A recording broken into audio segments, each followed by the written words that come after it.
as it was getting further on, I was like, I don't know how. How okay you're gonna be to drive? I wasn't even thinking of my driving. I was thinking about my performance on the podcast. Yeah. Like, tired, a little drunk. Ryan just like yawning a lot, not being able to make my points. Yeah. And I'm like, all right, let's Yeah. shoot it. And audio. No, we don't need to do that.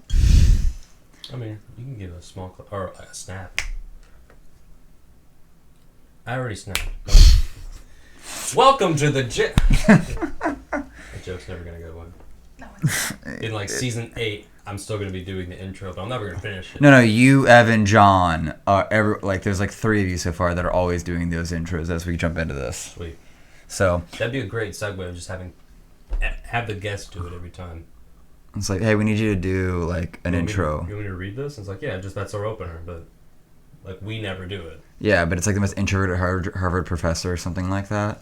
Well, how do you guys normally do it? It's different each time, so you really can't. Honestly, you can't do it wrong. honestly, if you think you're fucking it up, you're doing it right. Yeah, that's what we want. Basically. So this is going to be, and we're reviving Pseudo, so this is actually going to be the Pseudo movie trailer playlist piece. Movie trailer? Well, movie review. Yeah, movie review. Oh, okay. That Yeah. makes more sense. It does. It does. So it may not be Filmhouse, but if we're going to have anyone that feels like they want to dedicate to actually movie reviewing and making a freaking series out of it, We should call it Film Strip. go on. Well, sex sells. And I think we just start.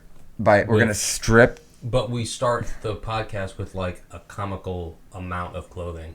Like, where it's like the younger brother in Christmas Tale or Christmas Story. Where like you're waddling with how much clothes you have Exactly. on. And then we're talking about the movie, making valid points as we're taking layers and layers off. And it's like, by the time we're done talking, like, we're just down to our base layer. And it's just like this. And it's like, well, yeah, I think that's pretty much all I got to say. We'll wrap up. All right. Well, thanks for coming out to... All you need in there is like 10-minute jumps when there's like a lull or a tangent in conversation. Mm-hmm. So there's like these jumps in like layers of clothing, like chasing out just waddle style. And then we should have a fast forward of them, just people just like taking it off like and just awkwardly, but still having to carry on like the normal conversation, never addressing the active stripping. All this, see, right, all this is stripping, never address the stripping.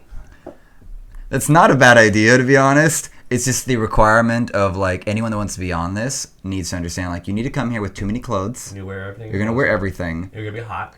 And obviously you're gonna be hot, where the AC is gonna be like normal, and you're gonna have to slowly strip. Or I just think it'd be funny. We can get like a costume wardrobe. That way. I have enough fucking clothes anyway. God damn it.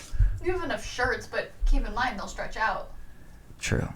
So we need to go to Goodwill and stuff. Yeah. Just stock up on like the Stock excess up. stuff. It's all been cleaned. We got the gum out. Also, like multiple sizes. So once you have someone with like 5 pairs of pants on, they can still get the next pair on. Yeah, exactly. Right. You get like because you're gonna put 2 pairs of mediums on, but then you're gonna need to go up to the large. Exactly. And you could do like 2, 3 larges maybe, and then you have to go to like the XL. I just want like her and I standing there like waiting for our turn to like make a point, and you're talking, and you have to like sit down and like take your pants off. Wow. Like, over your Wait, shoes. so are we making this like? And it's like in order to talk, you have to be taking clothes off. And you okay, that's what I was expecting when you were just describing that. Get it all off, and we're just laughing at you because you can't make your point. Who's the quietest fucking person we know? Like if Phil's friend Greg did this, he'd never take clothes off. He'd sweat his ass off. We'd have to clean everything he was wearing because it would permeate through. He'd clean that whole bottle. We'd have to clean everything that anyone is wearing. Because you have some people like Evan that probably sweat a lot. Just body type and being fat pieces of shit, so... Hi, Evan. That's why I was advocating for turning the AC up and all the fans on. But we can also do that approach. Like well, if it's cold enough, and I'm already spending my electric bill on like cleaning all this shit and running all this shit. I don't need an extra electric bill for maintaining. I don't think they would charge you twice. I think it would be the same bill, just probably more. They would up the bill. They would increase the charge. Maybe times 2 multiplier. So this is going to be the movie review. Strip movies. Yeah, movie strip concept. Movie strip concept has been put out there. This is our documentation that we're taking it, and we're reviewing Joker today. That's what we're doing. So I didn't take actually a lot of notes, but I did think of one thing for us to probably start out strongly is... Before we get into it, I wanted to address that you've seen Joker. I've seen Joker. You've seen Joker. Mm-hmm. I've seen Joker.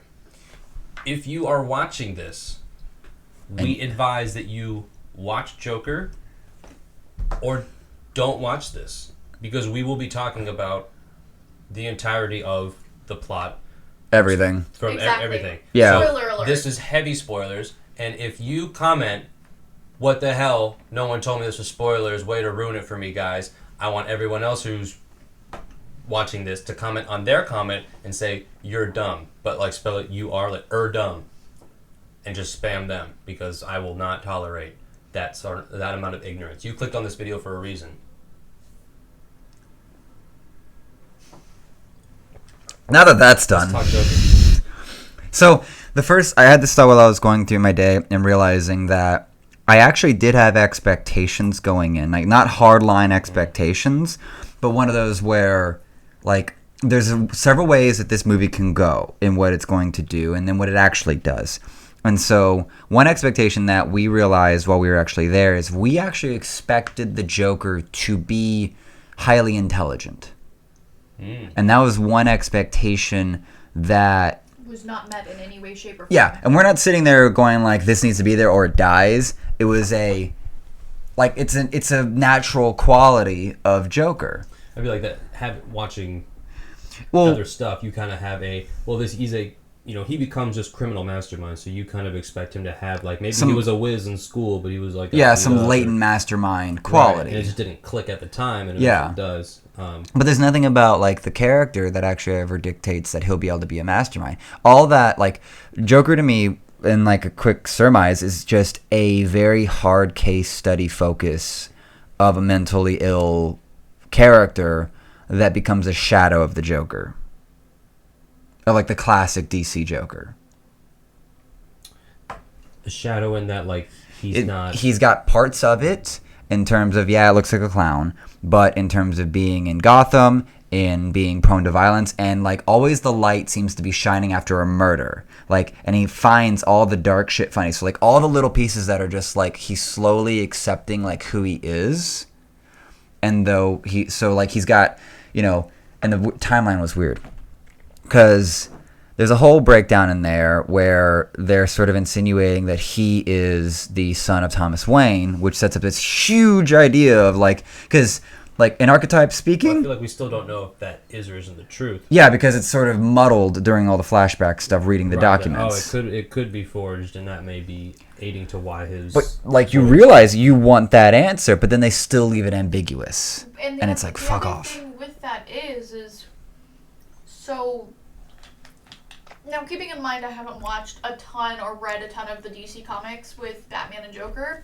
Get out. But no. Like, it sets up a premise if they are brothers. I didn't realize, that Joker is like 60 when Batman is in his prime. Yeah, that was a weird timeline thing.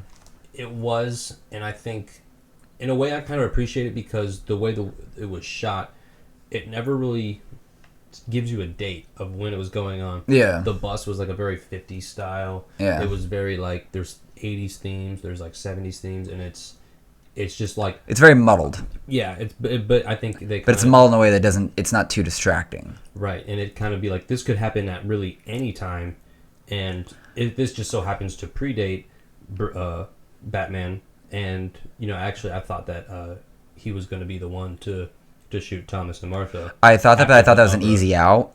I thought that was going to be an easy out. I thought so too, but I actually kind of wish they did an off camera. No, but there'd been sort of things like that before. Sort of, there might have been different Batman timelines or storylines that did that. I like that they had some just random dude do it because it's sort of always kind of random. Yeah, although I wish it was off camera because the amount of interaction that Joker and like Bruce had was like uncanny. Like you're just sitting there the whole time, just like. I was like, this is weird. It's strange because now I have this long history of Batman and who he kind of is and like what I expect from him, and so to think that if a young Bruce had this kind of interaction with someone who turns out to be the arch villain later. I mean, he may not know that, but he grows up in this like the end of the movie starts this huge movement of like it's like. Oh, this is like when Gotham starts to really go to shit. Yeah. And then now you've got 20, 30 years of that before Batman steps in. Yeah. And so thinking of Bruce growing up and like, you know, already seen clowns as like villainous before, you know, before he even really meets Joker, and the Joker probably is a predominant thing. I just thought it was really interesting to see, and I actually had to make this not argument, but this point to someone else is that Joker is, and always kind of has been, just a regular guy. Yeah. Just like Bruce, he kind of doesn't have any superpowers in that, you know, he has nothing to lose. Yeah. And he wants you to kill him to show show the world Batman's flaws. Yeah. Even though Batman is super rich and is trained in all these martial arts, he can't cross that path. And Yeah. that is Joker's biggest strength. Yeah. And to see like anyone could be a criminal mastermind and not have like that much higher of an IQ than the average guy, but just in like doing what you know and like having experience in like certain fields, like, you know, planning things out and being methodical like that, you can really turn a lot of shit on its head. Yeah. But I don't think that was portrayed with this Joker. Yeah, there's nothing about, because like there was nothing that was about this Joker that was, I'm methodical, I'm planning this. It was all spontaneous, he was illness induced, or just he was a perpetual victim, which can lead into like a strong like villainous character. But at the end, when he's on the car, it's not that he created any of that, like even intentionally. Like it's one of those where like you almost need a second Joker too to show the progression from where he's a happenstance icon and victim turned into icon and into like, you know, at least that's about as far as I can go there. And then you need the Joker 2, so to speak, where he's literally just going off and just destroying the world in a way. He's exercising his until power until he sits there and he's just so bored with cops. Right. That's like that's the next progression to actually fully round out the character. I think that would be a good branch of time for him to go, because then it'll show up that, like, you know, he's established that he is, you know, a villain even more so than he was in this, but that now turn his attention to Batman, and kind of solidifying him as like this terror. Well, and I'm hopeful that if there is a Joker 2, that it kind of, you know, implies his mental progression, so to speak, of becoming him learning. that mastermind. I think it's him in the mental hospital in Arkham. Right. Yeah. I was surprised that they showed Arkham in the state it was, which it looked bad, but it really didn't look that bad. It looks on the edge. Everything's on the edge. That's a good way to put it. Everything's on the edge. The only weird thing is that Arkham's always been sort of pictured as this on its own island or way out there, and the Arkham that they showed looked like it was in the middle of the city. That's the only weird thing about that shot, when it's like him walking up to Arkham Hospital. But I think, you gotta remember, this is a, an origin story. So Arkham may have very well started in town, and it's like as. And this is kind of also portrayed as in New York. It's always portrayed as in New York. Gotham's always in New York style. Chicago, actually. Chicago? Gotham's always Chicago? Really? Metropolis is New York. Oh yeah, you're right. Because gun violence was so bad, and that's why. Chicago turns into Gotham. Dark Knight was always in. Wow. They never comes out and say it, but that's like the where thing. Where it was like, actually filmed. No, it's where it's like when Batman was first being written. It was like, oh, Detroit, and like it's so like crime ridden. It's like the scums and that was like the thought behind it. Yeah, so it's Detroit or Chicago. But now it's but it happens to have beachfront. Right. Property, not beach. Not true. Anyway. Well, actually, remember what Batman vs. Superman, where it looked like, oh, wait, we're in Gotham, where, like, there's Metropolis, like, across the bay. Do you remember that shit? I think so, and it was just kind of like, hang on. Wait, you're that close in neighbors, and Superman never just drops the fuck by to clean up your freaking town? Right, or, like, Batman has... That was weird. It's like, welcome to New Jersey. You can see New York across the bay. Right. Yeah, right. One's better than... Like, you can come here, but that doesn't mean we're going to go there. Yeah. So... That's why the Hall of Justice is in Metropolis, and the good. But that was good side of the neighborhood. Yeah. So that was my initial thing, was just sort of expectations. So the next thing is, next thing comes to mind, we can at least try to discuss, is the character design, from aesthetic to physicality aesthetics, like his dancing, his spontaneous dancing, which which in the public bathroom scene, I was like, someone's gonna hate the fuck out of this because it's so random and weird, and other people are gonna go, well, it goes back to where it's a character portrayal. It's a study in character, and you're looking at all the dancing, going like, he's slowly losing it. But he's liking it. He's liking it, and it goes back to how physically animated Joker always has been. And so this is where it's showing, like, because I actually listened to the ID10T podcast with Joaquin Phoenix that just got brought out, and there's not a lot of talk about the actual movie, but Joaquin does talk about like the very long and constant process of always rewatching himself and working with Todd Phillips on what the character could be doing. So like this has been mind and brainstorm.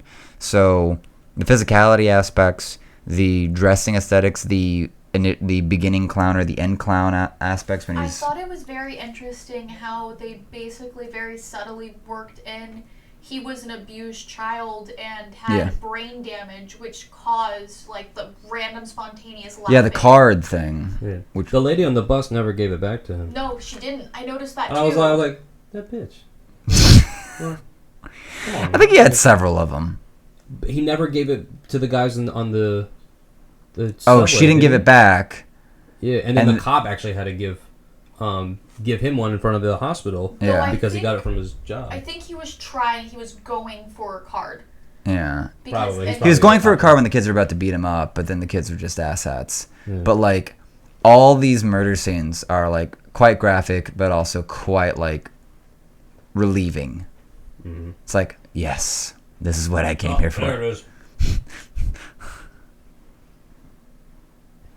I'm seeing a lot of stuff and people are like walking out of the theater because the violence is too much and it's too dark, and I'm like, it's a rated R Joker movie, bitch. Like, that was what you should have expected. I mean, this is like the darkest, the violentest villain, and it's like, it's an origin. This is what everyone wanted. Like, you wanted this, and if you didn't know what you were asking for, though. Right? It's kind of like people being like, "Oh yeah, 50 Shades is a romantic novel," and like their super like vanilla sex life. They'd be like, "This is smut," and it's like, well, it's not smut per se, you know. It's art in a degree. It's art. It's showing abuse, and there you go. Like, right? Like there's something to be gleaned said and learned at it. Yeah. But you know, hey, if this isn't your wheelhouse, then just politely. Well, we had the impression walking out because we actually ran into Charlotte and John from the party Saturday, the redhead and her husband. Yeah. Yeah, they were there in the same theater with us. Like, just like leaving our seats, like, Charlotte, like, oh hey, what's up? Oh. So like, but we kind of came to a kind of group agreement that walking out, going like, that was good, but not satisfying. Not satisfying, and kind of leaving you going like, I'm uncomfortable or something like that. There was this ambiguous feeling of, yeah, it did what it was supposed to, but I'm not satisfied with it. And I think that was on purpose. I think so, because the overall... Because it's showing you the origin without seeing him fully mature. But for me, I really took away the immersiveness of Gotham. Oh, yeah. I thought they portrayed it super well. Just seeing him be like work through the system, and every time he's like in that office, it's less and less, and it's just like, this is a snapshot into probably everyone's life. Oh yeah, well, and to some degree, and it's just like, I think they said it in a trailer, and I'm not sure if they mentioned it in the movie, but he was saying that like everybody is like one bad day away from like going over the edge or something like that, and I'm like, that's so true. That's what that is, especially with the social worker, right? Yeah, and you think 10 years from now. Well, here's this actual social commentary is that this Joker movie is actually providing a distinct social commentary on even like the gun violence that we have these days in America. I think it has more to say with the mental health. Yeah, the mental health that leads towards the gun violence snapping moments that people have. The scene where I was most like touched, so to speak, by the actual like movie and the way they portrayed it was the scene when he walked into the woman's apartment, and it was implied that he killed the mom and the daughter, but the fact that it was entirely a hallucination out of him. Like, they went back and flashed back to each of those scenes and showed how she wasn't actually there when she was there in his mind. You didn't notice that? I know that we went like to the apartment. She was like, "Please leave," and then like he's just walking out. Yeah, and he just walked out. There was no flashback moment. He had flashback. There was no. Yes, there was. There was a flashback moment where he's thinking about her, but I didn't get that implied that she didn't exist. There was no. It wasn't that she didn't exist. Remember when she walked in to the when he walked into the apartment and she walked out from the room. Yeah. She basically said, "You're Arthur, aren't you? You live down the hall." Yeah. Mm-hmm. She wouldn't have said that if she had gone to the hospital with his mom and all of those different places. And then immediately after that, I think it's when he had walked out and gone back to his, or I don't remember exactly when. But he flashes back, it goes back to all of those scenes where she was with him, so the hospital with his mom and everything else. And immediately after that scene flashed, it flashed to the exact same scene without her there. She wasn't actually at any of those events where she was portrayed. So you think he actually imagined her into that world? His relationship with her, because he connected over the... Yeah. And then he fantasized, was deluded about that relationship that he had with her. Because why would she have that reaction to, "Aren't you Arthur? Don't you live down the hall?"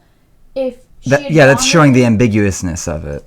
I think they were connecting over but that was because of her kid, and or just life. I don't know. I guess I didn't. I feel like I know what she's talking about with that flashback. The flashback of her not in the scene. I didn't see. I guess the back to back. It was there. So I guess I'll have to go see it again. Darn. Shame. Well, he had like I think that's number 3 because he did have the first one sort of imagination thing where he actually went on the live show and had like that very intimate moment with That's true. Which was with Frank, Jimmy, Robert De Niro, whoever. Robert De Niro's character. Live Tonight with Murray or something like that. Murray show.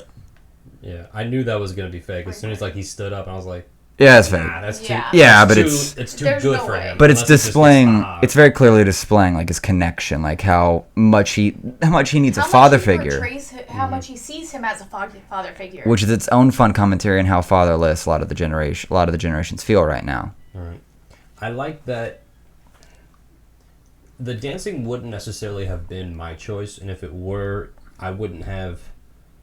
Some scenes just went on like 5 seconds too long, but I did notice that he, as a character, as a human, before becoming the Joker, he was like a shrivel of a man. He's like started leaning more into like his tendencies and like kind of stood up more straight. And he had more poise and he had more was just more comfortable in his own skin. Even though like he refused to be kicked down anymore.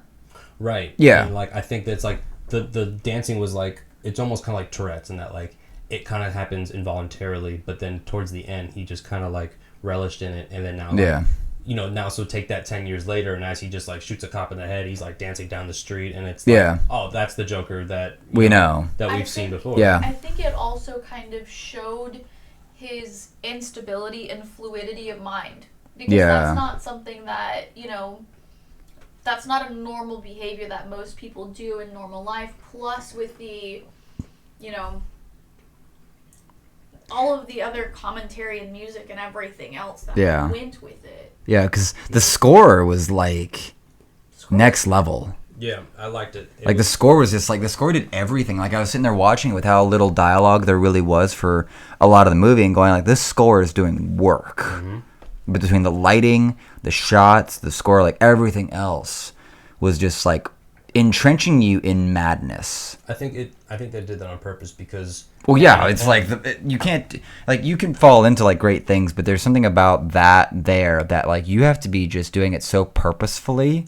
I think that was the whole point in that anyone who take the title Joker out of it, and literally this could just be anyone. This could be a story about just a guy who just has had a shit week. Yeah, and like he doesn't need to maybe need to have like brain trauma or like a neurological disorder, but someone who's just like lost a lover, lost a family member, lost a job, and is just like beat up. And like, everyone has that trigger point. Yeah, exactly, and it's always different. But you take that, like you can just kind of copy paste yourself into that and be like, you know, I would handle that differently. But at the end of the movie, you're kind of like, well, shit, I'm almost with this guy. Like, Yeah, I know. oh, Well, especially with how just everything was going so damn bad. all right.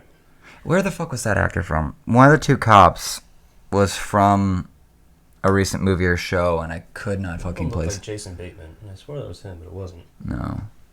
There The wasn't. other thing I'd have to say about the music is it almost acted like silence. The way Yes. that the silence is so powerful. Mm-hmm. It kind of just enhanced the silence that was there in Yeah. a very powerful way. Well, it's sort of. Well, the silence does its own thing of providing the heartbeat, or if anything, like the rhythm of where his mental state is, I would There's say. also a good reflection on the city and how like so much bad is going on and like in so many different How degrees much and nothing's happening. Discontent there was. Right, and like you felt yeah. like Thomas Wayne is just like such a piece of shit. Dude, Like, that everyone, was like, okay. fuck Tom. And like that I've was seen that before. And I'm like, yeah, I know he's kind of like he's a sleazy guy. Sometimes he's good, sometimes he's bad. But he was always a businessman, and Yeah. everyone always had an opinion. Some Yeah. people liked him, some people didn't. But this one was like, yeah, I think for the populace, it's only seeing like the Christian Bale version of Thomas Wayne from like Batman Begins is like going to be. At least I felt like I was, because I had not seen many depictions of Thomas Wayne.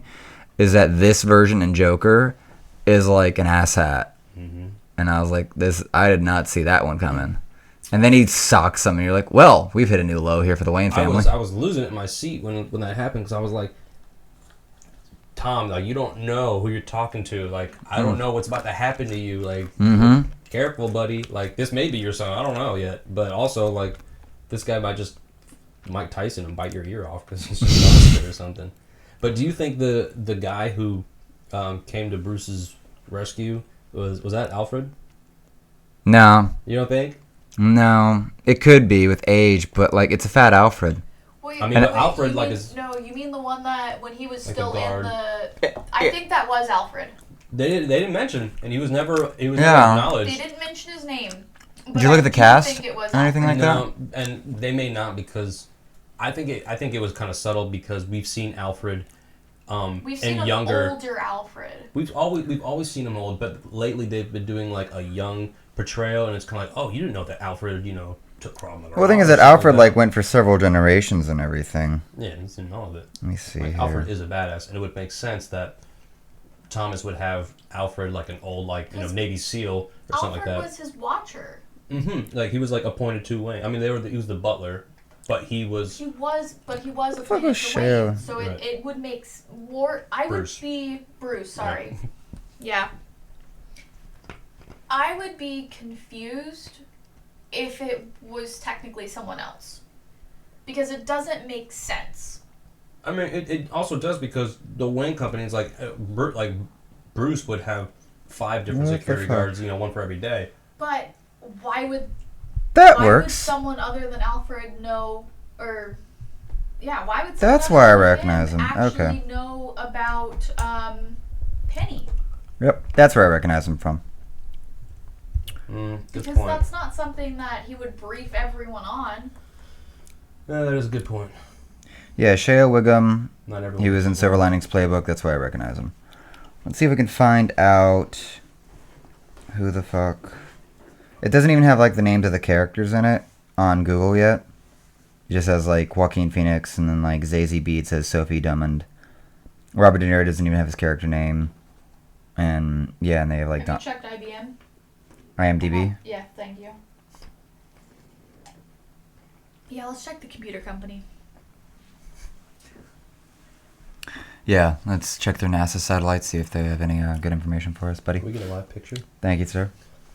Get the I'll put refraction you in just studio right. recording. So I was going into it. I was wondering if Batman was going to already exist, and like just kind of like You just- wanted people Harley talking Quinn about in him. this, actually. or other villains, but really there was It was just Joker. It's Joker. just Joker. It's all Now, Joker. Do you think that's Pure because Joker. he's the first? No, I also have another thing: the Super Rats. The Super Rats in Gotham. that I didn't understand. I didn't either until the very end. When you see him chasing behind? 2 of them racing behind, and like you saw them in scale, and I was like, "Damn, those fuckers are big." Yeah. Yeah. And I'm like, "Where do rats live?" The sewer. What else lives in the sewer? Killer Croc. Killer Croc would be the size of a city bus, hmm and like right now he's just growing. But I was like, that would be a cool like tie-in if they do another one. And I don't think they'll do another Joker standalone. I think they may do another Villain Suicide standalone? Squad type movie where it's there's a small cast, or maybe he's featured in the Batman movie, which would be nice. So, and Aaron actually mentioned it. I was expecting Harley Quinn in that, and I thought at first that the neighbor. Yeah, I thought the neighbor was Harley Quinn, especially with the way, like, in the first, like, real scene with her, she was like, oh yeah, I really, whoever was doing it as a hero, and yeah, she had like a dark sense of humor, which kind of clicked. I mean, she's very attractive. He is very not. And so I get that they have like a sick sense of humor, but that is not a couple that felt organic. Well, which may lead for to which couple? Why it's a hallucination or whatever. Correct. Yeah, that was weird when she just accepts him for the makeup. I'm just like, well, this is surprising. And they're like, whoa, buddy, I just Yeah, and that's where you feed into it. That's where I believe I'm remembering what you're talking about, where he flashes through all those scenes, but it just didn't register at the time. Because was that like right after he murdered the guy that gave him the gun, or something? No. Because that was a hell of a scene with the dwarf. That was my god, dude. Dude, that was fantastic. I felt bad for him. I'm like, you heard me laughing because I'm sorry. There's certain things that are that dark and that ridiculous. I'm just like, this is where my personal laugh will start jumping in, and I'll creep everyone else here because I'm just like. It was so ridiculous. Oh, dude, you're saying I was like, please don't kill the little man. Like, Arthur, he's can cool. You get the door.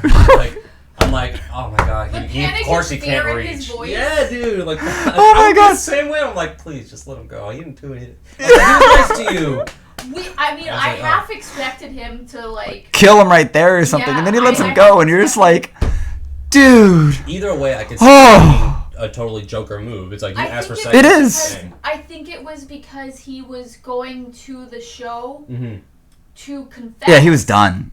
There was no long play here. No, but I mean, he was also nice to him at the job. Yeah. It's also, you need someone. It's that typical to spread the word. It's that typical. The kid that gives the bully the Snickers is the one that gets spared in the mass shooting type thing. That's exactly what I thought. I thought of Dan Cook when I was like, thanks for the Snickers. And then he comes around and I was like, oh my god. Is anyone else on this mindset right now? And of course, people were like throwing popcorn at me. And I'm like, no, okay. Douglas Hodge, Alfred Pennyworth. Boom! Yes! And that's great because his last name was Pennyworth. Really? You didn't know that? No, because well, I've always heard him as Alfred. Well, step up, honey. Yeah, Alfred Pennyworth. That's awesome because he looked way thick. He did. Way thick. I think that was on purpose. Because even in Gotham, like the TV show, I've never really watched it, but I've seen a couple scenes, and like Alfred is in there, and he's a, he's a butler. He's part of the rich. But he's formally trained in stuff, and so to protect. He's also British. Have you seen British people? I've seen a few, but not all of them are, fluid in the martial arts, as I am. No, I was implying the thickness. You have a large range of body types in London. I'm aware. I'm just fucking with them. Okay. I'm just fucking with them. You have a large range of body types everywhere, and that's okay. Except for in America, everyone's fat. Skinny bitches right here. What you talking about? Skinny bitches. Super metabolism. I'm eating nuts.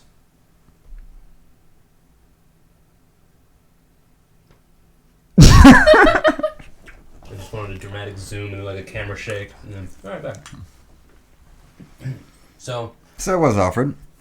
So what was the thing that you guys both caught on? Like the one guy to tell about the Dane Cook mass shooting thing with Snickers? The fact that he let the short guy go because the short guy was the nice kid. And remember the special where it's like yeah. You give thanks for the Snickers. You give the bully the Snickers and be nice to him, and then he spares you. Just catching up while I was. You laugh, but come Monday, you're gonna be like, "Hey, Maurice, how was your weekend?" Yeah. Got you some pens for your crazy pocket. I know you like pens. Yeah. That was good. I loved the. I could tell in certain shots, at least like on the bus, that it was green screen and it was like on a stage, but the way that the shots were shot were very directed to the character themselves, and it's not just like a setting. So there's a part where like they were doing, I can't remember the name for it, but it's where you pull the camera back, but you're also zooming in, and so it kind of zooms into the character, but like the Everything else set- sort of like stretches. right. And you, if I pointed out, you'd recognize it in Yeah. like, lots of movies. But every shot that I noticed that wasn't on a direct street set, like some of the streets of New York or wherever they shot it, always he was the main focus. Yeah. And it wasn't. Because it's a Joker biopic in a way. But it so wasn't like just- whenever they're doing world building, and he's like not a like they're either gonna do world building with their own distinct shots, or they did world building with just him being very passive in an environment. Like when they're doing with the subway scene before the Wall Street 3 get blasted, they're sort of just painting around him. Right. Because he's just you know what his state is. Right, and it's also that everyone else is. And it's also from like his point of overlooking it view. as well. Yeah, it's also kind of from his point of view there too. So you're either seeing it through his eyes or you're looking right at him. I felt bad for the girl on the bus. You know, those guys were just trying to be nice and flinging French fries at her. Is that it? You pick up girls, That was Jason? the subway, though. You throw fries on Yeah, it? that's what I mean. Like, And you said the bus. Yeah, the underground bus. yeah, the one that goes choo choo. The one that has like several buses attached to Like it. goes choo choo. I want to know where she went. Like, she was like, She walked to the next car. right. You don't think she heard the gunshots or the guy going, "Somebody help me, Jesus Christ!" And she never got off at the next exit. I'm like, all right, what time? There's a is certain it? amount of witnesses that should have seen him Right, going I'm to like, kill what time them. is it in Gotham to where no one's on a subway? I'm like, there should be at least 4 homeless people sleeping on these benches. Like, he's just Yeah. he's got time to look around and be like, hey, you know, that felt pretty good. Oh, pow, pow, 3 more. Okay, shit, I need to get out of here. And then I'm like, And then he goes and that one. dances in a Okay, public bathroom. great. But this is back then. So this is before CCTV, I guess. There are 3 sevens. There are 3 sevens. He has 7 medications. He got the files from floor 7 on Arkham, and He had If- 7 proposed kills. So 7 proposed murders that went between the Wall Street 3. So the sevens. It's a lucky number. I think it's just playing into the madness of just finding like random shit in there. Could be, okay. Yeah, like I don't know I what noticed that. I don't know what 7 rolls into, but I was like 7 medications. Let's roll into that. 7 medications, 7th floor of Calendar, Arkham. man. And then there's an idea of 7 murders, but if it's a pure delusion or he actually goes in and kills them, Well, you're running on the first 3. the first 3. He kills The guy that gave him the gun. the guy that gave him the gun. The kid and the mom, if we're assuming that one is an actual murder. Yeah, the delusion. And Make then it the clear. dude on the show. Yeah, and That's your 7. Arthur Franklin. He killed 7. But he also killed his therapist at the end. Yeah, but we're past who Well- Joker is. But that might be the final 7th. No, that's 7 like with those. Like, either you're going to sit at 6 because you get rid of the girl and her daughter.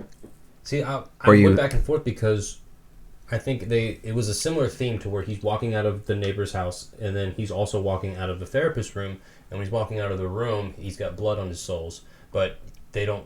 You don't note- see that. Oh, no. You don't notice anything. No, we can actually exclude the girl and the mom because he killed his mother. He did, yeah. Boom, that's right. There's 7. He gets his strangled final, mother but he and gets his killed 7. Now he's got a perfect 3 sevens, which is a significant number in terms of like either biblical or something like Won that. the jackpot. No, it's 21, like blackjack. gambling. Yeah, 21 blackjack, dark shit. Red rum. It's a card reference. Have you seen the trailer? Here's for my the card. movie? Mm-hmm. Okay. Yeah. We're gonna leave that one there, but Here's my card. Call me. So I'm still on Heath's Joker being the Yeah. best Joker, but it's full Joker though. And Joaquin's Joker is just a very powerful biopic of mental illness and a beginning game of the Joker. Right, I think Heath was a Peak Was- Joker. It's Yes. like Joker when he hits his peak, right. and then Also Jared Arthur. Leto, but we don't talk about that. Not that he didn't do like a Ooh. great job, but it was just like wait, which too is the animated. Joker that is like from the steampunk aisle. no, the one where he's in the nurse's outfit and as he's Heath walking Ledger. away, We have yet blows to up we have yet to see the Dark Knight. She has yet to see the Dark Knight. the one where he's. That's Heath I Ledger. started watching it. What? Without me? No. We watched the Batman Begins. Now we need to get to Dark Knight. Yeah. But the trailer that I always remember seeing where I'm like, that's a good Joker. He's just walking Is the out. one where he's walking away From from, I the- guess, the hospital or Arkham or No. something, and he Yeah, he triggers was- Yeah. the bomb and blows it up. Purely improvised scene. It was a one-shot option. He improvised the whole damn moment. So that was Heath Ledger. Yeah, that's Heath. That's Heath. So out of all the God Jokers rest I've his seen, soul. that's still my favorite. Yeah, and all you have is the trailer. That's where like I think the marketing for like Batman for The Dark Knight was probably so masterclass because it didn't give you anything. It just gave you little snips, and then you just sit there and you sit down and you go, "Woo!" For The Dark Knight. For The Dark Knight. Okay. Well, yeah, and I think that's what Nolan was going for. Is that it's just like twist after another twist. I have a glass. I'll be civilized. I was thirsty. But I started to think about the different types of Jokers that have been out there. There's Jack Nicholson, there's Heath Ledger, there's Joaquin Phoenix, and there's Jared Leto. There's also Mark Hamill, but he's more animated, so it kind of... But he did the most to shape the character out of all of them, surprisingly. Yes, because there was a lot of... I actually heard a story... And he's the one that actually made the most importance out of the laugh. Out of the distinctness of the laugh. Like, no other Joker's done what he's done in terms of animation. Or in terms of... So... Character building? Character building in a way, yes. Just through dialogue alone, though. Dialogue, but like...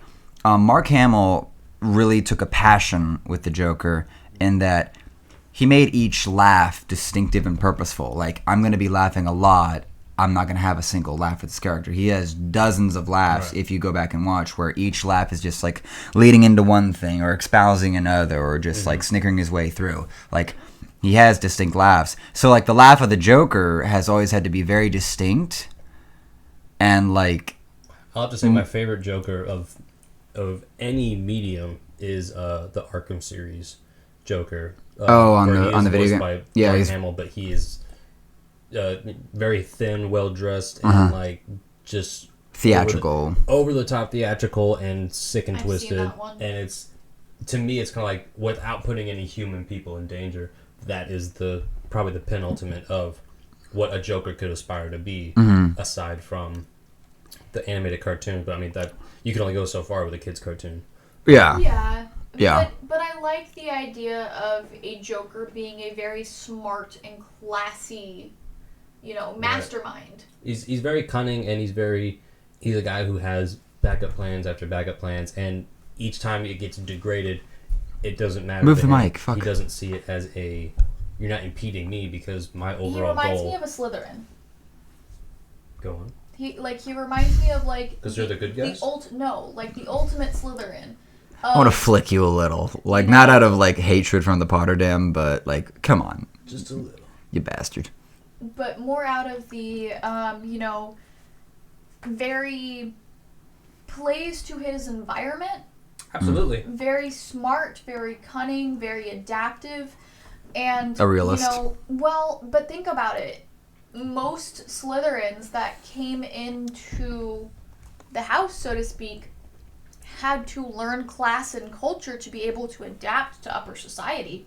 Even if, like, for example, because Slytherins did represent upper class. Exactly. Especially with having, like... Because if you think about Tom Riddle... Nocturne Alley. Voldemort coming from... Rags. Orphanage. Rags. And having to learn, basically, this is what sophisticated class looks like, and this is what you need to do to fit in. Yeah. Or rather, not fit in, to take over, so to speak. Yeah. Right, because Tom Riddle and Joker both kind of take that approach and then make it their own in their own kind of... Yeah. Get a big snake, make him fuck with people. Off you go. Mm-hmm. You good there, bud? Yeah, I'm just dancing in my scene. Yeah. Dancing in my scene.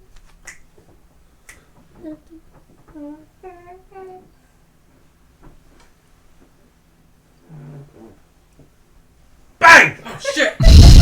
I'm watching a war movie! That was hysterical! Right, I'm like, that's not... There's no gunshots in the whatever you're watching right now. Like, it's a commercial. But I'm watching a war story. Turn it off! I do appreciate how they subtly made her delusional. And then, like, when it comes out, like, by the book, like, from the record, you're like, no, that makes sense. It's like, oh, you've been sending a letter to Thomas Wayne for 20 years? We still don't know if that's the case, because in that flashback... We don't know if he really did, like, cover it up, but she does look still mental in the flashback. Well, but, I mean, think about it. If she, regardless of whether or not she's mental, if she is a woman coming from lower class society as a cleaner of, the company... Yeah. Right. Then it makes sense for her to look trash based off of her class, regardless of whether or not she's mentally ill or not. I also think the overall theme of this movie is that the implications of mental trauma have physical results. Yeah. And that it may not be, you may not turn violent, but a memory can make you sick. Yeah. Something that happened in the past, if toxic enough and you hold on to it, can affect you in the future and will become a poison. Well, it's its own thing where like it appears that Arthur actually blocked out all the bad shit that happened too. Right, just Because he doesn't even have like he can't even rely on his own memory, it would seem. He just knows her as mom, even though he's sitting there and there's documentation, at least in an official capacity, he was chained to a radio and beat the shit out of by one of her boyfriends. It is fitting because, like, normally Joker is created by he falls into a vat of acid, and it's like he is then changed, and it's because of Batman. It's like, oh, now I'm bad. Like, Yeah, the Jack Nicholson origin. Yeah. Well, I mean, but it's been played off a billion times, yeah. Yeah, a lot of. This is a modern incarnation. Like Heath Ledger's Joker was a modern incarnation of a fully fledged Joker. This is a modern incarnation of like. Never addressed where he came from. No. Yeah, I mean, we're going back to where Joker, the movie, is an origin story with modern aspects of society playing into his creation as well as maybe his own nature. Right. And then you have like the Jack Nicholson where it's origin and end, but then you have the Heath Ledger where there is no origin, which makes it so fascinating because we're theorizing on Heath forever, but that is just nothing more than a Batman versus peak Joker. That's all the Dark Knight was. I was surprised because this is what I expected, where I didn't realize that it was just going to be the makeup. I thought it was going to be that Dark Knight version of him cutting his face. Mm-hmm. And I was kind of surprised when that didn't happen. Well, there's no connection. I realized there's no connection. But you were expecting something like that to eventually happen. Yeah, because that's what I've seen. No, he did the blood at the end, which I was really happy about. Like, he just takes his mouth blood and just makes a smile. I'm just like, perfection. Yeah, that's more like it. Yeah, that's Matthew Fassbender moment right there. Just, I like that. You could do that. Just give me the real Joker. Pathetic Arthur Fleck. No, the real one. And then he's like kind of in the frowny makeup. And then it's like, no, the real one. And he's like, perfection. I like that it still kind of leaves you with, and maybe... Where the fuck do we go from here? Because he's killing people in Arkham and just running around. Like, he's already showing the beginnings of causing chaos and running the fucking asylum. Right. So I like that, but going back to the origin, that it's still unclear to both the viewer and Joker, everyone. If he very well could be an orphan and doesn't know who his parents are, or it is Penny and it was all made up and it's like, oh, this really did happen, or like he just doesn't know where to go with it. Mm-hmm. And us as well. Wow, so professional. And Scuffed Productions. You don't even know that number. Yeah, should I answer them? You want to fuck with him? I like fucking with them, but fuck with him on the stream. I don't give a fuck. That's alright. We'll have to do it another time. I've already told him it's a government number. How'd you get this number? Beep beep beep. Yeah. That's actually a good one. I like to waste our time. I do like a character voice. This is a government line. This is where I look forward to like finding someone with dementia. Oh, I mean, you could just be that. Who are you? I had someone call me from New Jersey saying that they got arrested. Then they're my grandson, and I was like, "Oh, hey, Sonny!" Like, and they were like, "Yeah, I got arrested, but don't tell the family. I'm really embarrassed. Can you send me, bail money?" And I was like, "Oh, okay, sure." And they're like, "Okay, so here's my case number, blah blah blah blah. Can you read that back to me?" And I'm like, "Yeah, it's blah blah blah blah." And they're like, "Okay, great. So I'm gonna give you when you call. It's not gonna be late. They're gonna call you back, like obviously, like letting me know it's like, hey, we're about to scam the fuck out of you." And I was like, "Okay." He's like, "All right, so I'm gonna call you back in like 20 minutes, okay?" And I'm like, "Oh, why don't you go fuck yourself, little boy?" Oh, sucks to suck, doesn't it? And he was just like, it got real quiet. He's, "Fuck you, piece of shit. You motherfucker. Fuck, suck a dick." And boom. I was like, "Yeah, 20 minutes. Fuck you." I just wasted 20 minutes of his life, and I'm over here laughing my ass off for free. James Beach. Who? James Beach. He does the same thing. He fucks with scammers. I've heard people like now they're doing it. Because I never got good scamming mentality or just fucking with people mentality. I had the same guy through like 20 different numbers call me repeatedly about some IRS federal grant money shit. But it was the same guy every single fucking time. Buddy. And it's like, didn't you call me before? And he's like, fuck you, man. And then he'd call me like 30 minutes later. Different number. Like, different side of the country. It's like, Have you seen the it was John Oliver that did a whole freaking bit on that. Yeah, I think I did see that. Yeah. It's like wow. buddy. And then the reporter's mom gives her he's like social security number, not right now, what the fuck? Oh, shut the hell up. All right. So we what- are at where are we at on time? I actually think we're approaching an hour. The scissors are blocking my way. They were at 50 some odd, I think. So what was your overall, probably favorite moment of Joker? I'll start with mine. Yeah, because I don't think we're gonna be able to find one easily. The first one that kind of comes to my mind, there's plenty to pick one, is right at the end where he shoots Maury on set because right, and it being televised, and then he kind of dances around. He kind of like is just like enjoying all of it while everyone's like running because he finds it like that's where he finally starts to admit that the dark things are funny. Camera and he kind of like this. It's almost like coming remember out. Like this is me, folks. Like this is who I am. And remember, put a smile on or something like that. Yeah, no, he's like no, and he tries to end with his line, but remember, well, that's life. Oh, that's right. But it's like there's no life now because now he's bringing nothing but fucking death. Like, and I think that was. It was nice to be able to see a turning point, like a pivotal moment in the history of Gotham of, like, 30 years from now when Batman's around, like, Bruce probably watched that and saw the riots in the street and was like, everything changed after that. And like, this guy came on and it was like, if we would have known what happened, like, Maury was just like, egging him on, it was just like teasing, was like if you only knew the scale of it. Do we run like some crazy idea where like he does fall into the vat eventually, but all it does is just anti-age him? I don't think so. I think if anything, it may be. That'd be too much of a plot armor thing, but I think that they'll take a step sideways. Well, first off, like as everything that I've heard, this Todd Phillips, Joaquin Phoenix Joker, it's one and done. Like the Matt Reeves Batman that's coming up, they have nothing to do with this Joker. Well, that's to be determined.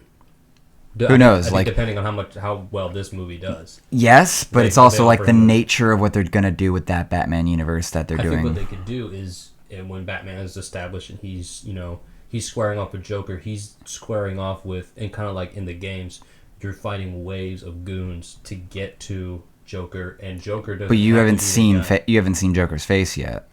No, but it's even if you have, you're not the one fighting him, and he's always getting away. He's like one-upping you, and in total Joker fashion, it would be easier on Joaquin to just kind of be like, record a few things, not actually have to do many fight scenes, because you're gonna have all these clowns who've been 15 years following your gang. Like that's gonna be. It was almost like in Dark Knight how they had like different gang sects, and they were all very established and had their own personalities. And it was clear that they run the city for every aspect of it. So I think that would be a good way to kind of dance around. It's like, hey, Joker's still here, and like he exists in the universe. It's a Batman movie. We're talking about him, but like you're seeing the repercussions and him flexing his muscles. He's in a warehouse, lighting money on fire and just killing people, and it's like, oh yeah, go, the 36 of you guys go beat up Batman, and of course 20 minutes later, Batman comes walking in, and they got to talk, and I don't know. I think there's ways to do it without having to square. We have to ask the question because, like, I think it would destroy the character in the universe that was built. You can't take a rated R character and then put him in a PG movie. Well, I've always said Batman should be a rated R movie. It should be. I mean, that's the Batman that every Bat fan knows, wants, and deserves. Yeah, but you have to hit the high point of the bell curve for financial stability. I know. I think that's... Was the one with Heath Ledger, was that one PG-13? It was, and they had to cut a lot out, and even that got a shitload of controversy of it being. Oh, it did, but controversial sells. So, like, I'm with you on if they want to play push the budget. I thought when you were starting your rant on at least pulling Joaquin is like, well, if you have a final thing, you finally like get to like it's a trilogy, and the final thing is like Joker, and it had 5+ years to get there because they're going to take care of the first two, and that'll take 5-ish years, so to speak, or at least the majority of the 5, and then you get to the final one with what's the final boss, and then it's just like a quick little smile from Arthur, and you're like, oh no, they figured it out. Right. They're gonna pull Joaquin in this shit. It's about to get lit. It's gonna see a full version of what you're gonna see the full maturation of Joaquin's Joker versus the growing and now perhaps peaking Batman with, I can't remember that actor's name that got casted for it. Robert Pattinson. Yes, I'm excited about that. Why? Because he is so... Robert Pattinson's the next Batman, next Bruce Wayne. I'm excited about that because he's very underrated and hated because everyone always thinks of Twilight and they don't think of other pieces that he's done that are way more raw and that, but the one thing that every time I see him in Twilight, maybe it was the camera angle or whatever, but it just looks like his face was smushed. Like a pug? Like his Kind of face, like his nose is on a glass. I don't know. Like, it's just like his face is smushed. Like he had a Quidditch accident. I don't have nothing against Robert Pattinson. He's not my favorite actor, but I am looking forward to seeing him and Willem Dafoe in The Lighthouse. That looks really good. But the reason I was excited about Joker is because Joaquin is an A-list, but he's a very good actor, and he's a very kind of like left field actor. I don't think that George Clooney should play Batman. I don't think that Robert Pattinson. Again. I don't think Tom Cruise. Anyone. I don't think. I love seeing new faces and new. So do you want Jared Keeso to play Wolverine? Who's that? Jared Keeso's Wayne from Letterkenny. Oh, because that was legitimately some thread I saw on Reddit where someone's like, young actor, not that well known, proven track record, could be Wolverine. Yeah, but he'd have to start working out now. Beef up. Yeah, he could beef up. He has a different body type. He'd be way better than Eric. He's too tall. That too. Wolverine's like short. Yeah, Wolverine's a short fuckface. Yeah. I think he would do all right. I mean, maybe I see him as Colossus. No, maybe not. Who was it that was the kid from The Kingsman? Oh yeah. You know what I'm talking about? Mm-hmm. Someone brought his reaction got brought to about him playing Wolverine. He's like, I don't know about that, but I'd be open to it, in a way. I'm sure a lot, anyone would want the chance to be. I mean, yeah. Batman's my favorite character, but if someone approached me to play a Wolverine, I'd be like, okay. They want you to drink Green Lantern, okay, whatever. Wonder Woman, bet I'll be a hot girl. Let's do it. Whatever you want, man. Wax your face daily. I mean, they got prosthetic masks. Her eyebrows are like wings, Remember that from the animated? Nice prosthetic boobs. Those are CG. They can control the bounce and the sheen on the cleavage. This isn't much. Let's just click and drag the thing. I like to think that they just have itemized they've just itemized the asset that is each boob. And then they just go down to the drop down menu for physics, and it just says boob jiggle. They have it. They feature it in Tekken or boob jiggle beach volleyball game or something like that. Was it just Dead or Alive or something? It's fat. What would be what's the technical term for that kind of physics to make something jiggle like it's boob? Fat. They would do recordings of fat. So yeah. Your favorite scene was him shooting him on live television at the end of it.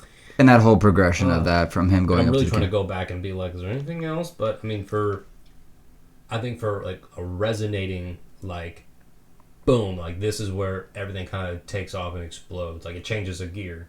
That was definitely the one that hit me. I think the one that was the most, let me put the two that were most memorable for me. Was the scene where he took the scissors and killed the guy and then let the midget go.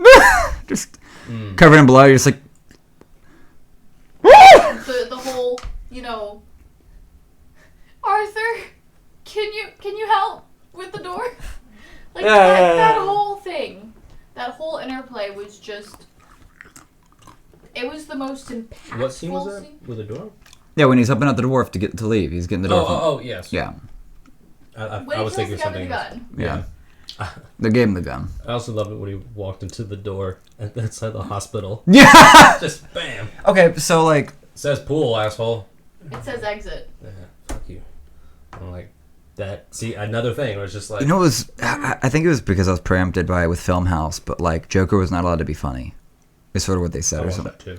Well, I didn't listen to it because they hadn't watched it, so I heard we haven't watched it, it hasn't come out yet, but we'll have to. They didn't really talk much about Joker. Yeah, that's why I didn't bother. They talked about the climate in the world today and how everyone's easily offended and how comedy is dead. or dying or having a lot of people are backing out and be like, you know what, I don't like The Hangover. No one would ever make The Hangover now. in this day and age. Yeah. Did you finish up with your point, by the way, before we get on to me figuring out what my one's gonna be? The only other thing that was super impactful for me, which you didn't catch, was where it basically implied that she was delusional. The relationship that he had with yeah, that dialogue point she gave, where it's like, you're Arthur from down the hallway, and now I read something and go like, wait. He said, you know who the fuck this is? He said, aren't you Arthur? Don't you live down the hall? You're in the wrong apartment. Yeah, and I initially took that as like, oh, she doesn't recognize him because he just looks so raggedy at that moment.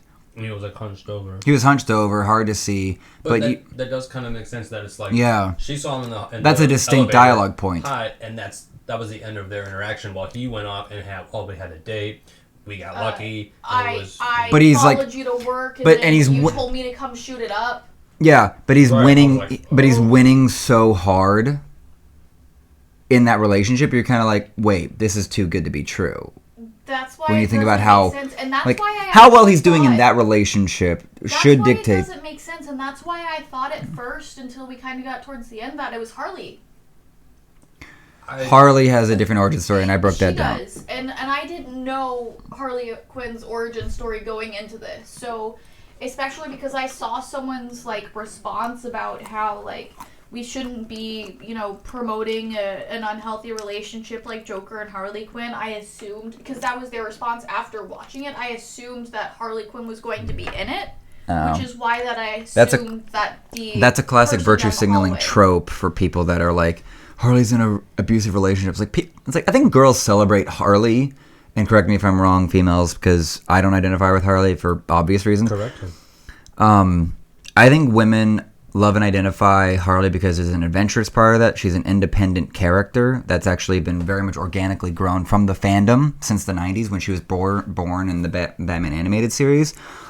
So she's a no-nonsense character, but she has a soft spot for like one maniacal dude, and but she's also often portrayed single and leaving Joker. Yeah, either whether being dumped, but also her. I think we're taking a little bit of a turn where her like. And I think women can. Yeah. Didn't you? I think you said when we were talking about it that. She was his psychologist trying to fix him, and that goes into the classic like biological thing that women have always been sort of the catalyst for civilizing men. And so she gets to sort of fill that archetype in trying to fix like the biggest fucking problem, but ends up getting corrupted because it's the ultimate corruption. It's the ultimate tyrant in Joker. Right, and she became so fascinated that it's just kind of like... She becomes enthralled with the madness and off you go. So like... It's like people that become so fascinated with serial killers that they become one themselves. Like the BTK killer. Yeah, they start dating him. With the guy that did all the rope tying, he studied serial killers. He was fascinated with them. And he still didn't get away with it. Amateur. Should have watched How to Get Away with Murder, which they never actually explain. Yeah, which I feel like is probably purposeful. Yeah, for a good reason, but also why would you name the show that? I've never watched any of it. I've only just heard from other people, and I'm like, well then, I've watched. Thanks for saving me like 6 hours. Being like, I'm over. Like some people, some people are watching that, being like, all right, come on, get to the part where you do something with the body, and like they do get to the part where they do something with the body, and they try and frame people, and it never works, right? Not really. The entire thing is that it's basically a law class. I think I did see that, and it's the professor. Correct, and there's the drama with the professor and everything else. And she's sleeping with a student, right? Of course, I didn't even know that. I don't know but if it was it's got to be. Her husband was sleeping with the student. There it is. Because it's on the CW, right? Mm-hmm. Is it? I think so. Jesus Christ. You're just 10 out of 10 on this one. I know. It's like I don't know. I typecast this. I was like, this sounds like sounds like Laguna Beach, but after dark or something. Okay, I see where this is going. I think I don't have a distinct favorite part. It's more of like I knew what was about to happen in a way, because he had the gun, and he's in the telephone booth, and he bashes his head through it. I'm like, there's the crack. There's the snap moment. Yeah. It's like little tells were like really like important to me, because I was like, psh, I'm like, done. Here begins the snowball. So is that for you then the most impactful part. That's the beginning of the snowball for me. And so when we're going into like That's the beginning? That's right when he like loses his job. That's near the beginning. Yeah, that's after I think he's killed his mom and he's... No. His mom wasn't killed yet. No one was dead yet. This is before. He killed the people on the bus. Right before then. Subway. He's in the subway. He's got his shit still or whatnot. And he just got off the phone, just lost his job because he had the gun and he dropped it in the hospital. He gets on the phone. The guy fires him. He takes the subway to get fucking home. And he kills the Wall Street 3. Yep. I timed that shooting so perfectly. I was like they're messing with it. I was like, No. bang, bang, bang. Oh, no. Oh, shit. I was like, oh, fuck. I actually said that out loud. I was like, oh, fuck, I was right. No. The moment he bashed his head into that glass in the telephone booth, I was like, he's about to kill. That glass broke too easy for my liking. I liked that it had a nice shot, like spider web, but I was just like, that was just one. It was just... I'm like, that's some thin-ass glass, and man. they actually showed him, like, smashing his head into Earlier. the, like, 3 times. But I think that was in Arkham, so they got, like, reinforced glass. They did it in Arkham, they did it in the telephone booth, and then he did it again at the hospital doors. Yeah, at the metal rack, at the metal... That was unintentional, but yeah. Oh, no, that was completely intentional. There was something... Of, Okay, like, there was something about... There's something about the tension of that movie to where even when he walks straight into the glass at the hospital, right when his mom was there, I couldn't laugh. I was like, oh, because he's so on everything's so on the edge. You're like, I don't want to laugh. One more nail in the Well, coffin. Did you ever get to watch A Quiet Place? Yes.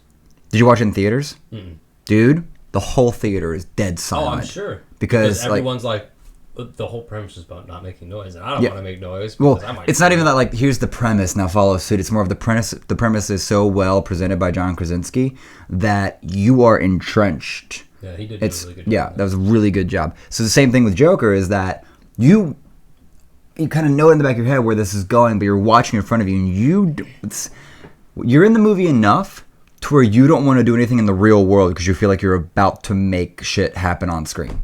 I feel like I would put them this shit. I want to ask you guys, what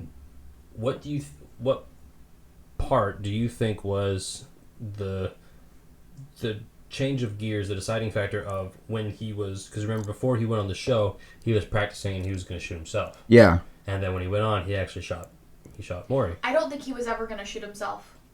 No? No. I think that was him playing out the joke because he was intending on bringing the gun and doing something with it.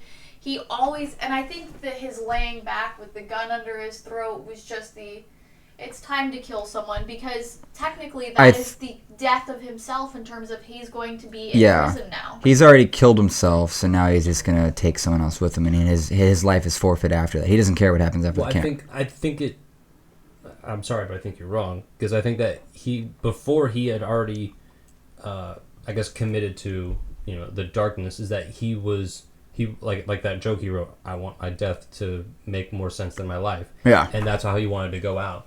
But then as the movie progresses, he starts leaning into and being like, no, I'm this new person, and I'm going to keep going with it. And then so he was flipping through the book while on the show, and he decided not to, though. Yeah, I think, like, no, I think that point is when he values his life, at least maybe what I felt at the time. He valued his life more than his own death, and so it made more sense to him, and that's when he made the sudden flip. He had the experience with Thomas Wayne as well as Arthur Franklin or whatnot. De Niro's character, just trashing his idol, trashing him, and then his potential father, like both father figures, just shitting on him. Yeah. And so now he hates being, and so he sits there and gets to that line and goes, "Fuck all you! I'm gonna kill what made me. Right. Kill everything that I'm going to kill my ideal because my ideal has betrayed me." Well, he also said, I used to think there was something wrong with me, but I'm not. There's nothing wrong with me. It's everything else. And so he's like, yeah, that's where he made his whole speech. Society, yeah, that's when environment. Yeah, when people like you in society just doesn't give me a chance or something like that. And then, right. You're basically what's wrong. He basically says you guys are what's wrong with society. Yeah. Right. I think that he did that on purpose because even though he said that his dressing up like that wasn't political, I think that he still acknowledged that his actions and him representing his taking action in that persona kickstarted a big movement and a sense of recognition through the lower class and people who've been downtrodden. And it's like, well, if a couple people dying can do this, what's what's a few more, and then maybe we get some good shit going. But I think the clown persona that he put on at the end for the show was more playing into his childhood of his mother always telling him, your job is to, your role in this world is going to be to bring happiness to people. And so that's why he chose the name of Joker. Right. But I think it's, instead of now making other people laugh and failing at stand-up, I'm going to make myself laugh, because I laugh at everything, and some shit that's not funny to you is hilarious to me. So you know what? Fuck you guys. I'm going to make myself laugh at any case. Yeah.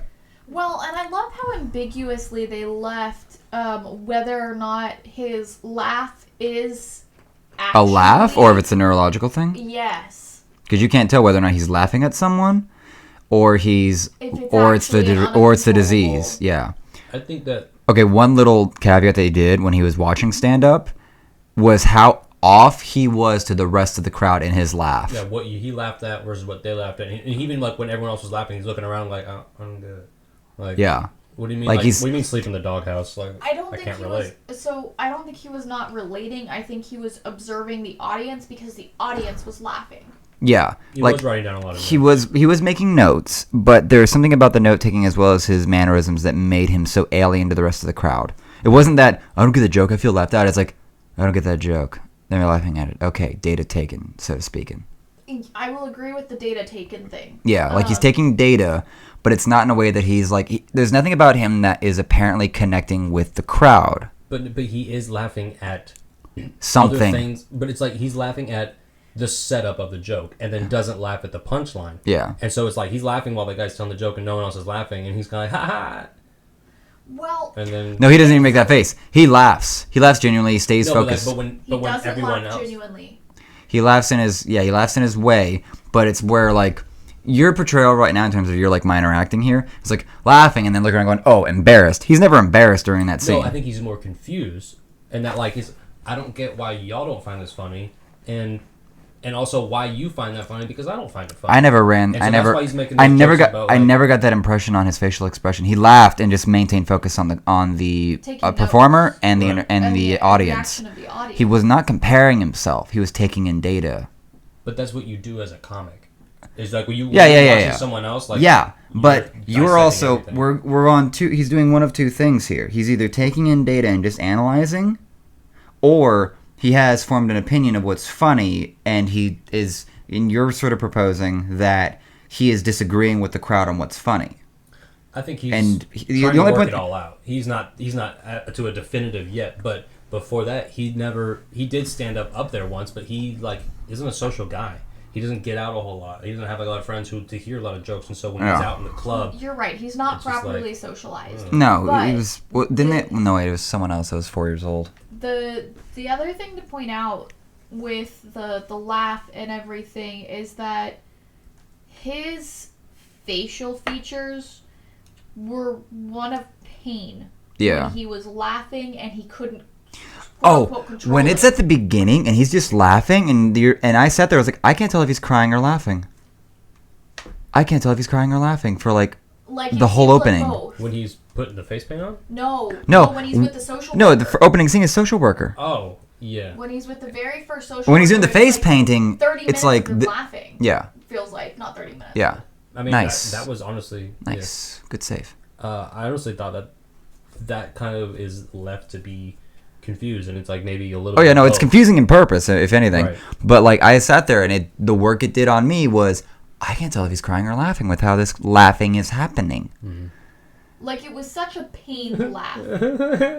Yeah. It's like you're just hysterical. But then, yeah, him putting on the paint and then eventually crying, I'm like, oh, that's deep. Yeah. That's a deep, like, show, and then he, finally gets to where... My life is a farce. It's just him being filled with pain and having been just never had a good day in his life. Him being beaten down. No one listening to him. I love when he says... You don't listen. No. Social worker? Yes, with the social worker. But I love when he said it was easier in the hospital. Everything was so much easier. Yeah, that's some Shawshank Redemption kind of shit right there, too. But it's not. that is true life for a lot of people. Have you with seen mental Shawshank illness. Redemption? No. Okay, then you don't get the reference. Okay. I know. We're working here. It is a work in progress. Don't say no if you don't get the reference. Okay. Because you were like, no. I'm like, then you have no idea what She I'm is talking. right that like there's a large population in today's world that Yeah, they get institutionalized and they want to stay in the hospital. right and Well, but not it's only in 'cause there's hospitals. structure. Yeah. Right. You know, 3 hots and a cot. I mean that was the that's saying the for reason people for why vagrants. And it's People like will go to jail happily. yeah, absolutely. Because, you know, some people will purposely get themselves arrested because they want a warm place You to have sleep. to feed me. You have to give me a shot and a Yeah. shower. Yeah. It's gonna suck, but it's better than staying on the Staying on the street street. Yep. and maybe getting stabbed. Yeah. I'm not gonna I get stabbed in knew jail. too many panhandlers when I worked at Steak and Shake that would come in and, you know, purposefully try and get arrested Yeah, so that get they could have a trespassed. pace. Yeah, Mhm. because they would explicitly say, I need a place to sleep tonight. Can't go back to the shelter. Can't go back to the shelter. Don't Yeah. have a place to stay. Yeah. And Mm-hmm. they would very happily basically be arrested because they wanted that warm place, especially when it's raining. Oh, yeah. Yeah. Tough stuff. What do you guys think about Batwoman coming out? No idea. I'm very distant from like the DC TV universe, even though I think it's been the most successful thing they've done in the last decade, because they can't do their cinema right. I know the problem is they keep switching up the pace, and it's not like they're taking a page from Marvel, where it's like, all right, we're gonna have this long thing, we're gonna do establish this, establish that, and that. No. Like DC, unfortunately, timeline. They keep it's DC is. origins. It's unfortunate that DC is owned by Warner Brothers. That's the problem. Right. Warner Brothers is frankly a grubby piece of shit. Disney, not so much. Like they are monopolistic. Like Not as much. Disney gets it. Disney gets the go do your thing. Right. Like built you know to our your like strengths. you know the Disney guidelines, but go do your thing. Mm-hmm. Pull from And- the source they material. give the animators, Yeah. so to speak, freedom. Yeah. Well, they give everything freedom. Like the smartest thing that they've done is get one guy to run the whole damn thing with Kevin Feige running the MCU. That's the smartest thing is that you have one guy running the whole damn thing, and it's not a committee bullshit, No. even though it's $1 million things. What movie was it? There was a movie where the reason why it was so haphazard was because there were two of them fighting to have their ideas as the main one. Men in Black, the one with Chris Hemsworth that just came out. Or was I it don't- Spider-Man? Because with all the It things may have going on been with it. Spider-Man. I think it may be Home- probably before. Far From Home. No. No, it was before the- before the series that just came Oh, Andrew out. Glover. No, I think. It may have Or been because no, Sony it was and Venom. Venom had the It fight. was Venom because there were yeah, because two- Edgar Wright was gonna direct it, and he pulled out, and they were gonna get someone else, and then I think, if I'm not mistaken, that they didn't like who was doing it, and they're like, nah, come on back, we'll pay you double or something, and they're like, all right, well, I wanted to do it this way, and they're like, okay, fine, whatever. Yeah, but there was one of them in that universe, and I'm pretty sure it's Venom now that I think about it, where they were basically just arguing and fighting over whose ideas would be like the preliminary idea. So that's part of the reason why it was so jumbled. Did you see Venom? I saw that. Yeah. It was fun. Yeah. It wasn't the best. Tom Hardy does good acting. I No- did enjoy Tom Hardy the always does character that played Venom. That's Tom Hardy. I don't know actors' names. The guy that played Eddie Brock played Venom. He did the voice for Venom. I love that he was never an attractive character. He was always grubby and run down, very true to character. I mean, I don't know. I think Tom Hardy's a handsome guy. That's fair, but he was always in But, sweats yes. and a t-shirt And, like, a you know. hoodie. Yeah, but he's a reporter and he's raw, and that sort of fits into Eddie Brock because Eddie's sort of like always sort of in a shitty world, and that's what leads him to be able to be so resentful of Peter Parker. Correct, and that's why I like that. Like, Yeah, with they're nothing sticking else to the aesthetic and Yes. sticking to source material. because they they, just- don't always do that. Yeah, but there's a lot of things that were wrong with Venom in terms of that there was nothing compelling. Like, we're not gonna go there, but Venom did not have a good reason to go hero in that movie, other than just I want to be a big boy here He's because an I'm a small. anti-hero. Yeah, I know he's an And I anti-hero, think the but arc happened too fast. It's like, Yeah. no, let him It's go like- off the rails, let him fuck some shit up, be the bad guys, what we want to see, and then have him featured in another Spider-Man, and then like maybe they could team up to fight Carnage or something. yeah, well that's sort of where like now MCU is gonna have one more Spider-Man and maybe one more. It's gonna be like one more Spider-Man movie and one more MCU with Tom Holland in it, or at least, and then Sony's taking it back. But I'm sitting there thinking, Disney's gonna take Spider-Man. Give it time. They're either gonna like land full licensure, because if this next phase of the MCU continues to grow the market cap or the market share, Sony something else like they did to get Oswald back, because they sold one of their ABC news shows basically to get the rights to Oswald back. Yeah. Because Oswald was Disney's. I don't think Sony has been able to do it well enough, and Disney's the only thing that can do it well enough, and Sony knows that. It's just going to be Disney might play the long game and they'll start taking. I won't do a Spider-Man movie, but I'm going to feature all your villains in my movie, and I'm going to do them real good. Do you know if they own any of Spider-Man villains? I think well, I don't know, because it's because there are certain properties, characters, or something that are split off or together. Right, so it's like there's some that you can do and some that you can't. Yeah. But if you can get certain key ones that people know and like, and it's like, oh yeah, I've seen him fight Spider-Man, but I've also seen him fight the Fantastic Four. You do that really well, that kind of removes the option for Fox to do it as well, or sorry, Sony. Yeah. And it's kind of like, well, they're kind of beating us at our own game. They're cornering the market on what we have left to do. No. I think it's very fascinating with how frequently now they're really focusing on the villains. But I think that's what everyone wants to see, because when you're reading a comic book, it's the story of the hero. It's the focus of the hero, but it's the struggle of fighting the different villain, and how like the fight is always different, and and it's like you learn something, and the hero has to come at it differently. And so it's like Superman. Like I heard this the other day. You know how Kryptonite came around?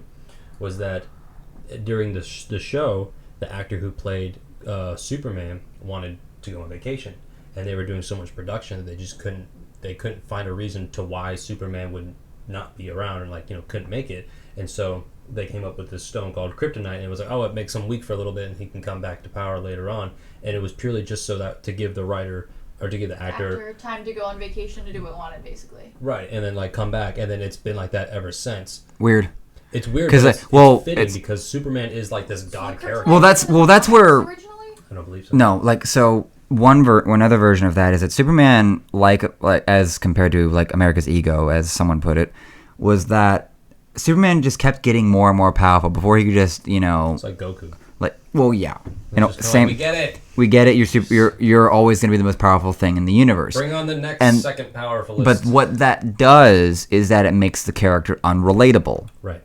And so they eventually, either that story, or they had to invite a weakness, i.e. kryptonite, so he wouldn't be too perfect. But that's also like where Superman struggled to be a relatable character for what feels like decades now, because like he'll win everything in a fist fight.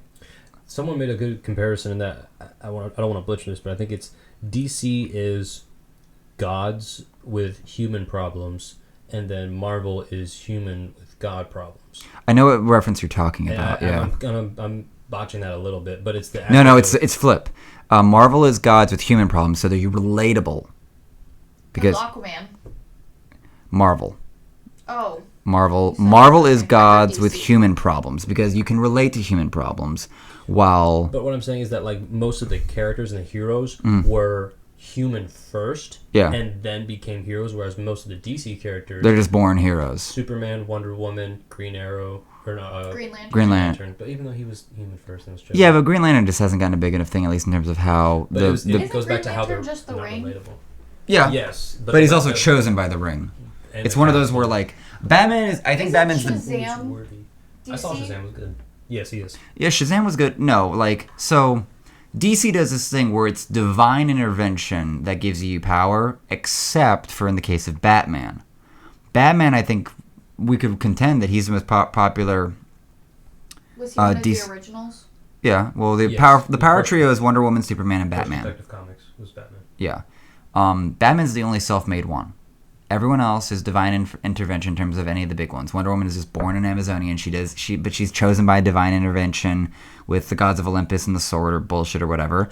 Superman is just Kryptonian. He's just born superpowered based on the atmosphere that he's in. Both aliens. Yeah. Lantern, Cyborg. Well, Green Lantern was a Marine Corps guy, Air Force or whatnot, but he's just chosen by the Ring. Right, because he was worthy. Yeah. And Hawkgirl's just born that way. Hawkman's born that way. Martian Manhunter's born that way. There's nothing. Cyborg was lucky to be alive, but yeah, but that's still divine intervention. Yeah. Everything else in Marvel is like is shaped more in happenstance. That's a good point. Yeah, it's a good point. Yeah, everything else in Marvel is happenstance. Captain America is actually rigorously chosen to become the super soldier. Like his character is what defined him to do it, and there's a whole relationship that's built there in the first Soldier. Iron Man builds himself because he's sort of the Batman of Marvel. Natasha saves herself. Natasha does save herself, but she's a victim of the Russian system. Correct. And then Thor is the one that, while is born into a throne room and everything, has to go through a full redemption arc just to open him up. Mm-hmm. Loki, of course, is Loki's just his brother. already- Loki's the Cain to Thor's Abel. And that's just a classic runaround. And Loki has his own very humanistic things because he's such an outsider and adopted child. He's a beautiful actor, and I love him. We know. And a part ice giant. Yeah. Frost Giant. Yeah. And then, who else? And then, like, Bruce Banner is just unwilling to be the most powerful. Like, he's the Harry Potter of them in that those that don't want power are the ones that probably should have it. The ones who have it don't want it. Ooh, to be fair, the scene where the scene with the time sorceress, whatever her name was, Wanda Maximoff? What no. time sorceress are we getting at here? Yeah, what movie? Yeah, what are we talking The about? last one with where they have to go back and save the stones. Oh, we're talking about Doctor Strange's master? Doctor Strange's. Yeah. Endgame. Yes. Yeah, in Endgame. Yeah, And she's... she pushes him out of his body, and they have that conversation. That is my favorite fucking scene with him. Oh, yeah. Yeah. It's fantastic. Yeah, it's pretty fantastic, yeah.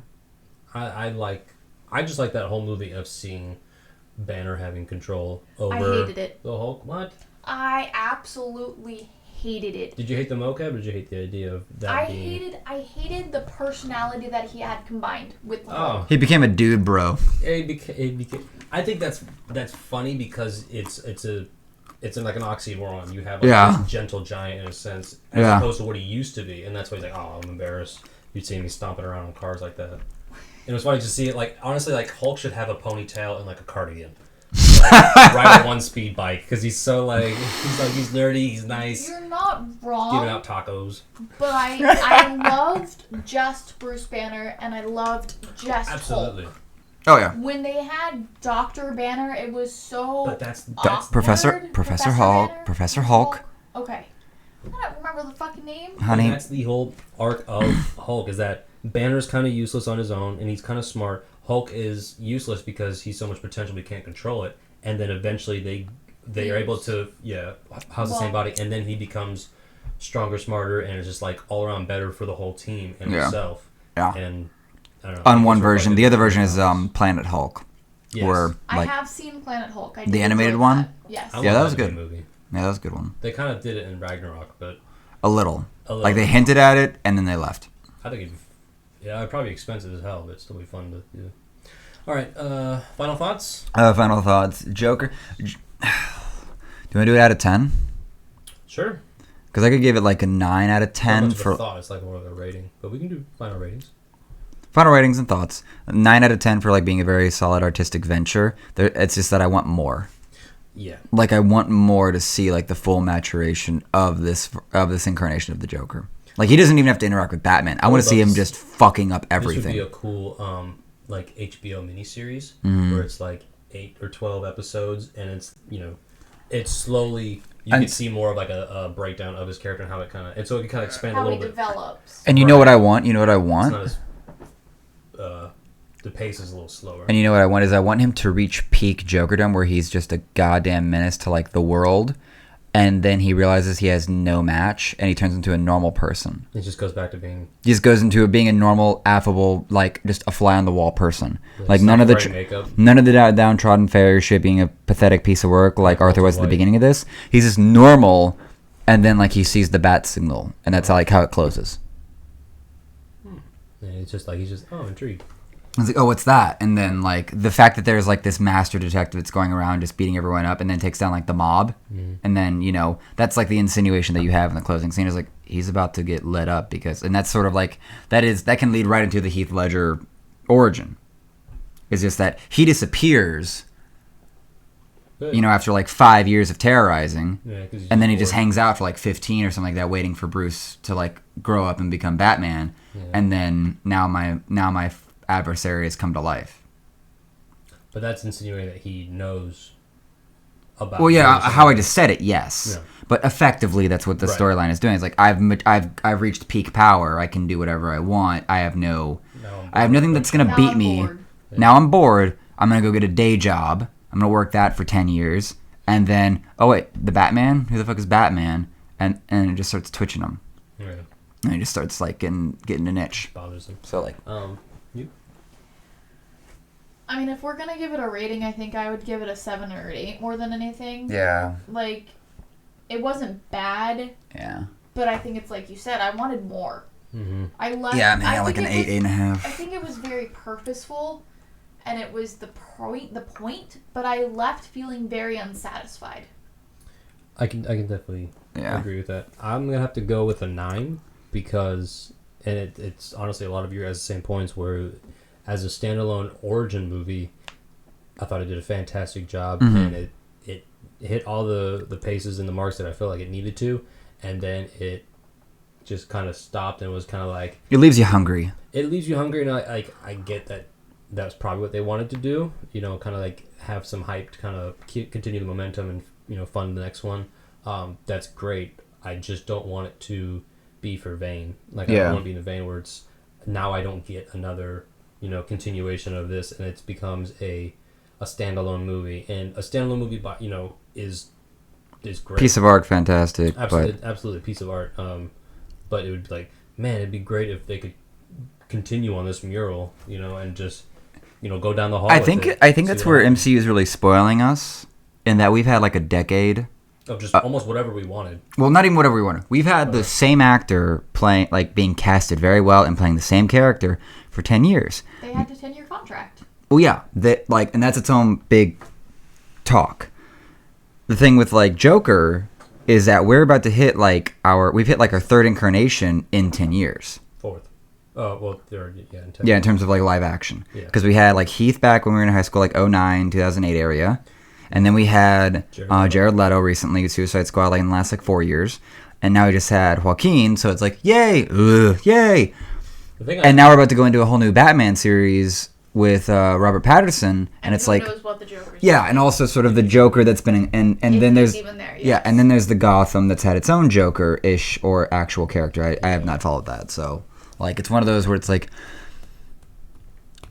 there's a lot of notes to take. Whoever's the next Joker, if there is one in this Matt Reeves trilogy, I think a lot of it has more to do with a lot of it falls on the shoulders of the writing and stuff like that. 'Cause I think the biggest problem with Jared Leto's Joker is that he was extra as fuck. But you're looking at a peak Joker with no context and no character building. He just shows up and kind of is like, "I'm this way, haha," and it's like, and then disappears and it goes back to the main characters. And I'm like, I mean, that wasn't bad. It was very different. But if I had maybe another hour and a half of that and let him kind of expand a little bit, like, well, that's where when he had the torture scene with Harley, like before, even though he was very steampunk and or whatever, and people were hot topic-y, it was one of those where like, oh, this felt like it was about to really go somewhere. And the marketing for Suicide Squad sold Joker in a big way, and then he's not even fucking there. Right, and I think it's because Joker is the favorite villain, so he's got a big so like, but like that, I'm just reminded of like, so Jared Leto's Joker had more screen time in Rick Ross's music video than in the whole fucking Suicide Squad movie. True. Big jokes. Alrighty. So thanks for tuning in, everyone. You gonna close us out?